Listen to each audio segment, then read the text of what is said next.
Kansas ranks second in the nation when it comes to an increase in overdose deaths. That's according to recent data released by the CDC. Remember Cooper Davis?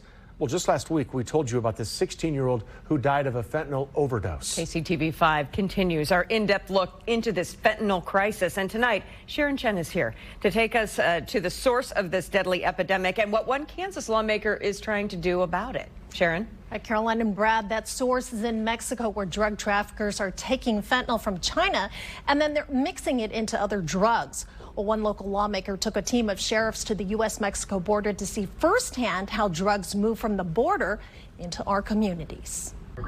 Crammed in the trunk of the Ford sedan, this smuggling operation is busted. It's one of more than 24 encounters in a 6-hour patrol near McAllen, Texas, Friday night. They've got thousands of people coming over the border every day, 24 hours a day, 7 days a week. Johnson County Sheriff Calvin Hayden saw it firsthand.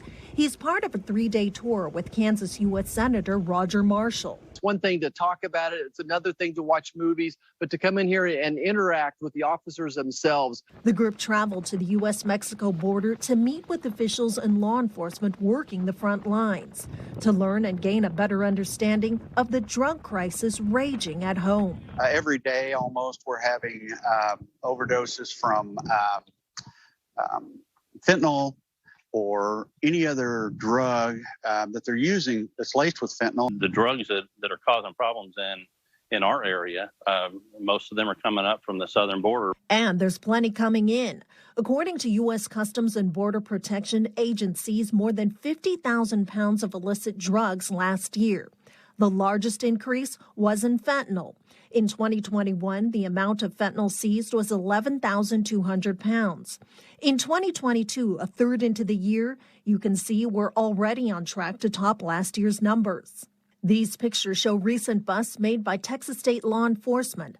Fentanyl in pure powder form and pills.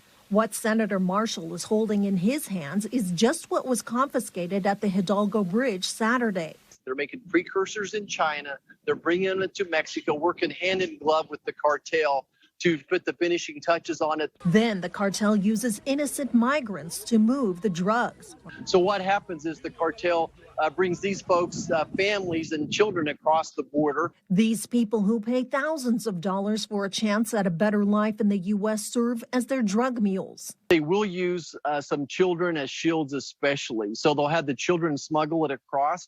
And diversions. And meanwhile, 2 or 3 miles upriver, that's where the drugs are being smuggled across. And once those drugs make it through, they go directly into our communities. I-35 comes all the way down here to the border and all the way up to northern Minnesota. So they've got their artery to bring in drugs anytime they want. And with those drug traffickers comes crime. Those are the people that are going to be more violent and that would have the ill intent. And the drugs they bring kill. There are a lot of things out there right now that are being tainted with fentanyl. It's causing overdoses and deaths. According to the Kansas Department of Health and Environment, overdose deaths from fentanyl-related substances topped all other drug-related overdose deaths in 2021.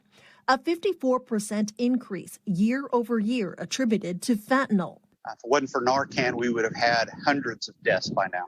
Senator Marshall hopes to give law enforcement another tool by backing the Halt Fentanyl Act. Most every day in Kansas, somebody dies from fentanyl. So we are trying to make the law stricter around the fentanyl-related substances. And Marshall says the death toll not expected to slow anytime soon because what's happening at the borders is big business for the cartels. Very few days go by without type of drug smuggling going on. And from what this team has seen, as long as there's a demand for drugs, there's just a steady flood of migrants coming north. This is one supply chain not stopping anytime soon. And this is absolutely a crisis here. And our Border Patrol is doing the best they can, but they're overwhelmed. And you saw the pictures of those pills confiscated. Consider this. 4 out of 10 fake pills tested by the DEA contain a potentially deadly dose of fentanyl. And as we've reported, the amount of fentanyl it takes to kill fits on the tip of this pen. I'm live here in the studio. Sharon, Chen, KCTV5 News. Carolyn, we'll send it to you. It's all just so scary. Thank you, Sharon.